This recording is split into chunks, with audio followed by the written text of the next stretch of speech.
दोस्तों, good morning. आप लोगों का स्वागत है अपने YouTube चैनल अमिताभ क्लासेस 6286 पर। दोस्तों, कल की क्लास में हम लोग लोधी वंश के बारे में पढ़े थे। आज हमको जो मुगल काल के बारे में पढ़ना है। तो देखिए, आज हमको पढ़ना है मुगल काल।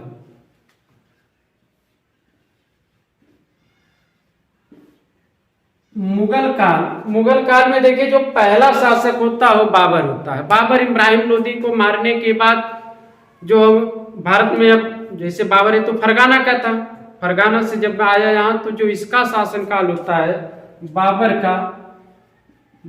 का शासनकाल 1526 ईस्वी से लेकर 1530 ईस्वी तक था। यानी 1526 से लेकर 1530 ईस्वी तक। देखिए, जो बाबर था, बाबर के बचपन का नाम, यानी बचपन का नाम अर्थात हम कह सकते हैं बाबर का जो पूरा नाम था, बाबर का पूरा नाम जहीरुद्दीन मोहम्मद बाबर था। जो बाबर का पूरा नाम था जहीरुद्दीन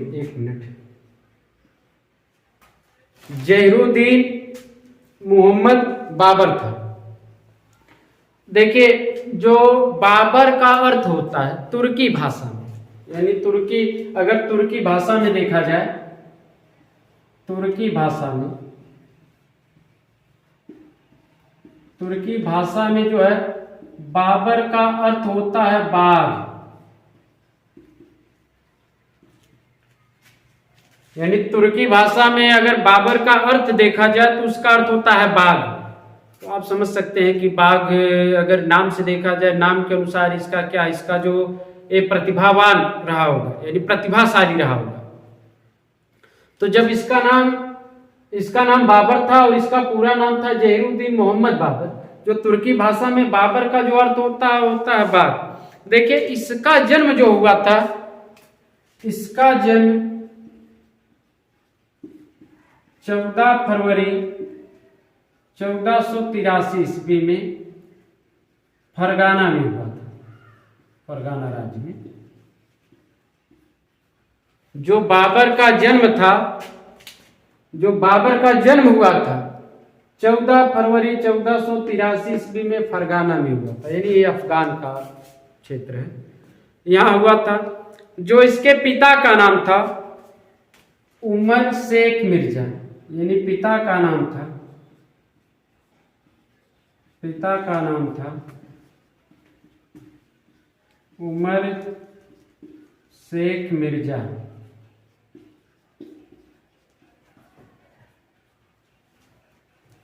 ये उमर शेख मिर्जा थे, ये तैमूर वंशज के थे। कहने का मतलब जो इनका वंश था तैमूर वंशज। हमने पिछले क्लास में बताया था तैमूर लंग के बारे में। मैंने खिज्र खां वाली जो वीडियो पढ़ी थी उसमें हमने बताया था कि तैमूर लंग यहाँ आया था, उसका ये था। इसीलिए तो खिज्र खां अपने आप को जो है राजा माना नहीं था। यानी ये जो थे ये तैमूर वंशज के थे, तैमूर वंशज। और इनके जो माता का नाम था,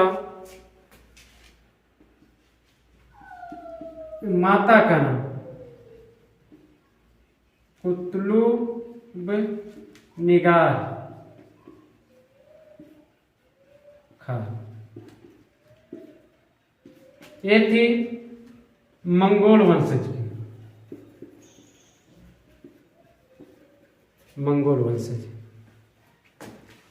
और एक नाम और ध्यान में रखिएगा, इनके दादी का नाम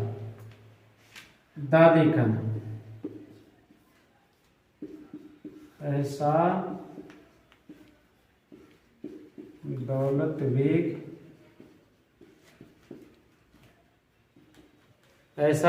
बेग। अब आप लोग ध्यान से समझे, स्टेप बाय स्टेप ध्यान से समझिए, पूरे फिल्म की तरह आप लोगों को ये जो है बाबर का शासनकाल क्या कैसे था पूरा याद हो जाएगा। देखिए, बाबर का जो शासनकाल भारत में था 1526 ईस्वी से लेकर 1530 ईस्वी तक था। और जो बाबर का पूरा नाम था जहीरुद्दीन मोहम्मद बाबर। और तुर्की भाषा में बाबर का जो अर्थ होता है बाग। और बाबर का जो जन्म हुआ था 14 फरवरी 1483 ईस्वी में जो हुआ था फरगाना में हुआ था।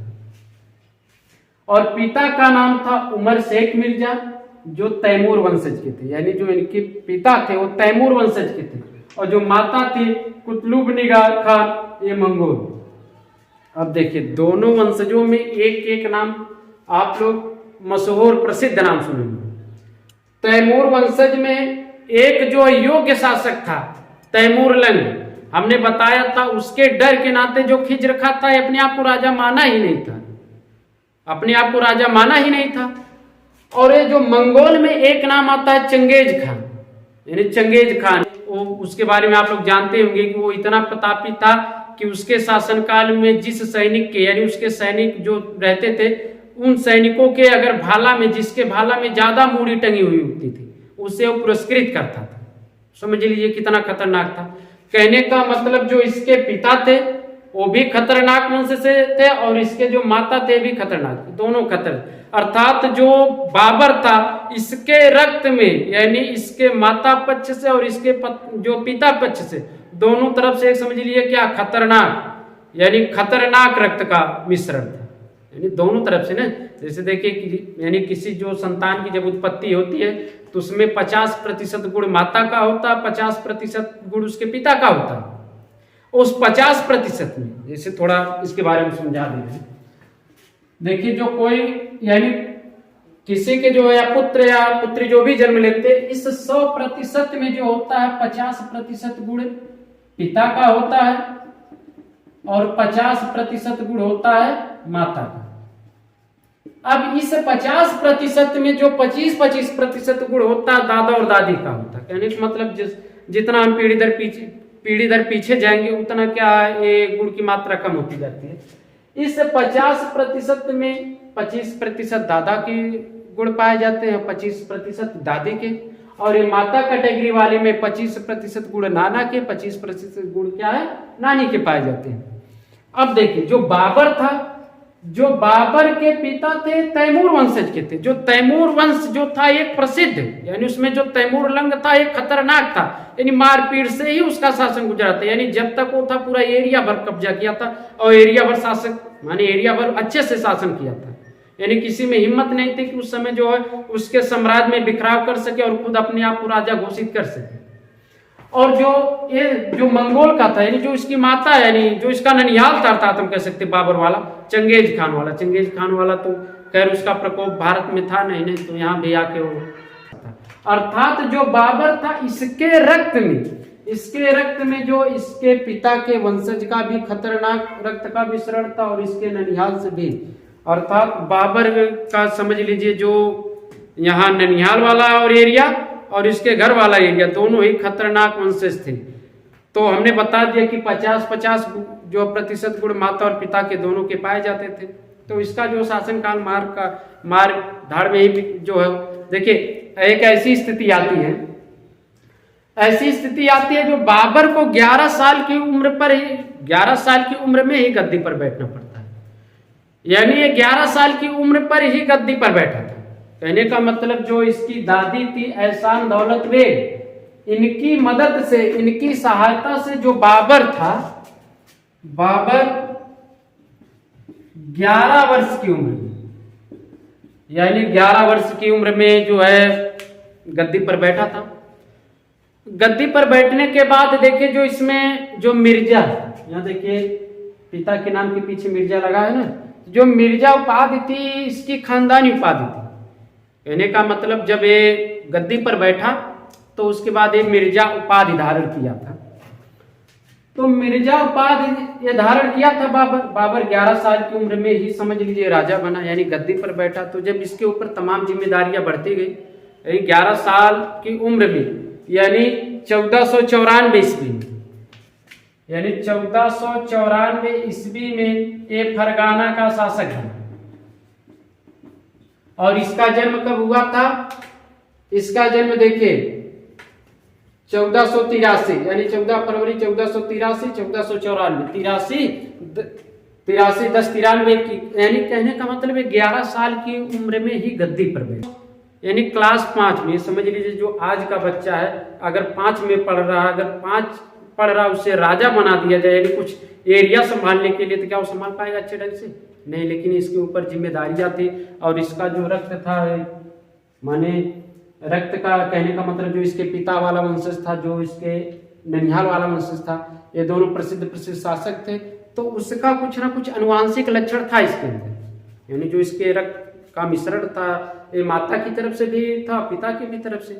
तो 11 साल की उम्र में जो गद्दी पर बैठा, गद्दी पर बैठने के बाद ये अपना कारोबार जो भी था उसे देखता रहा। फिर जब इसकी धीरे धीरे उम्र बीतती है, उम्र बीतने के बाद जो है देखिए ये फरगाना था, फरगाना का शासक बना,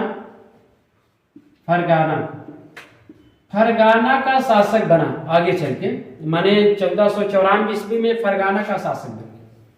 यहाँ का शासक बनने के बाद एक शहर है काबुल, काबुल इसे बहुत ही पसंद था। जो काबुल था वो पहाड़ों के बीच में स्थित था शहर, समझते रहिएगा आप। काबुल, जो काबुल था किसे? बाबर को बहुत पसंद था, यानी बाबर को ये जो काबुल शहर था बहुत ही पसंद था।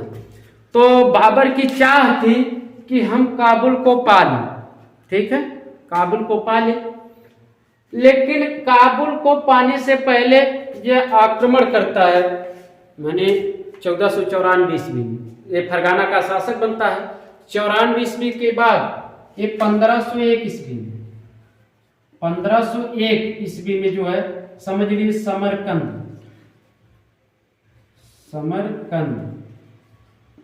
समरकंद को जीत लेता है। यानी जो बाबर था 1494 ईस्वी में क्या है? फरगाना का शासक बना। फरगाना का शासक बना, शासक बनने के बाद जो एक काबुल शहर था इसे बहुत पसंद था। काबुल शहर था प्राकृतिक सुंदरता के बीच में बसा हुआ था।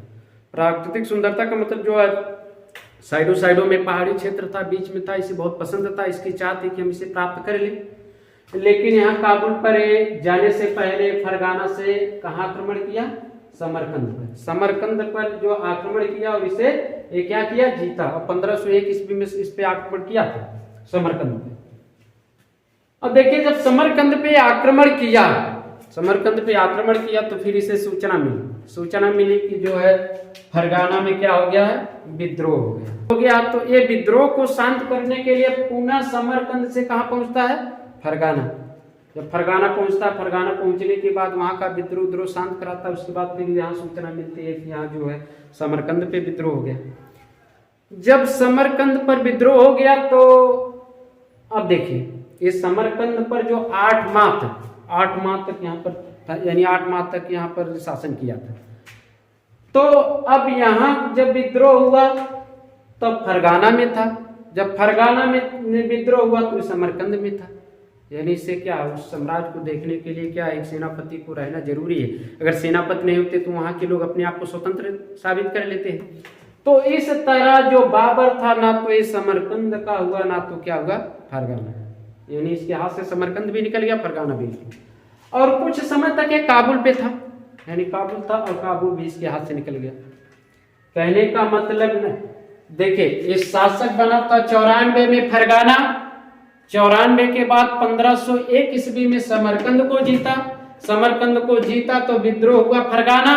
तो समरकंद से गया विद्रोह शांत कराने के लिए यहाँ।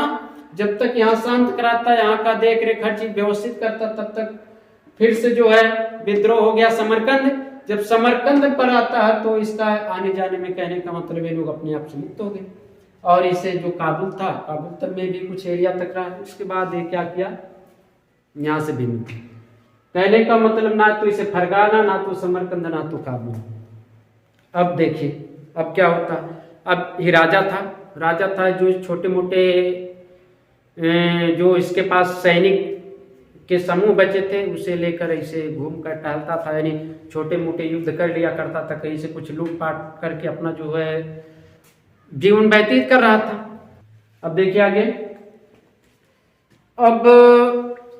अब इसका तो समझ लीजिए राजा से समझ लीजिए कंगाल हो गया, कंगाल हो गया। जब एक कंगाल हो गया तो अपना ये जीवन ऐसे व्यतीत कर रहा था, घूम टहल के बंजारों की तरह जो है, नहीं जैसे यहाँ देखिए क्या आज की डेट में नहीं होता है कि कहीं बाग में कुछ लोग डेरा डाल के जो है झोपड़ी उपड़ी टाइप बना के रहते, उसी तरह इसकी भी जिंदगी थी। तब देखिए अब वहीं से लोधी वंश का जो एक अंतिम शासक था इब्राहिम लोधी, जो इब्राहिम लोधी था, इसका भी नाम समझिए यहां से, जो इब्राहिम लोधी था, इब्राहिम लोधी,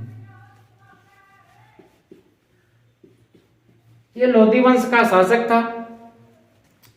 लोधी वंश का ये शासक था। अब लोधी वंश का ये शासक था तो इसके दो सूबेदार थे, यानी ये तो समझ लीजिए, यहां समझ लीजिए ये था दिल्ली, यानी दिल्ली से अपना शासन कर रहा था। कौन? इब्राहिम लोधी। यहां से दिल्ली से पंजाब वाला एरिया था, जो पंजाब का सूबेदार था आलम खान लोधी, आलम खान लोधी, और एक दौलत खान लोधी, ये थे। और दिल्ली से करीब का एरिया था राजस्थान, जो वहां का शासक था राणा सांगा था।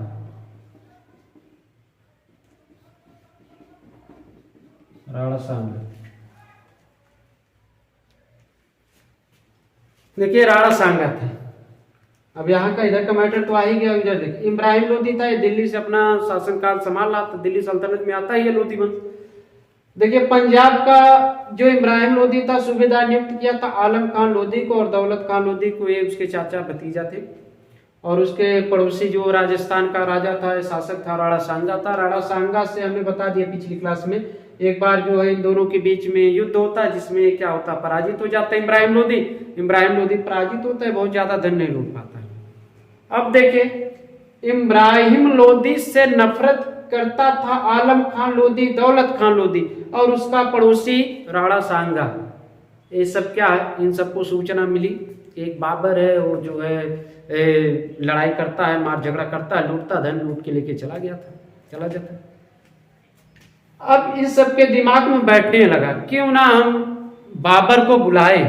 बाबर को बुलाने के बाद उससे बोले कि आओ इब्राहिम लोधी को मारो, यहाँ से धन लूट के लेके चले जाओ, उसके बाद यहाँ की संपत्ति हम हो जाएगी। अब देखिए बेवकूफी ये लोग भी करते हैं, तो बेवकूफी इब्राहिम लोधी करता है।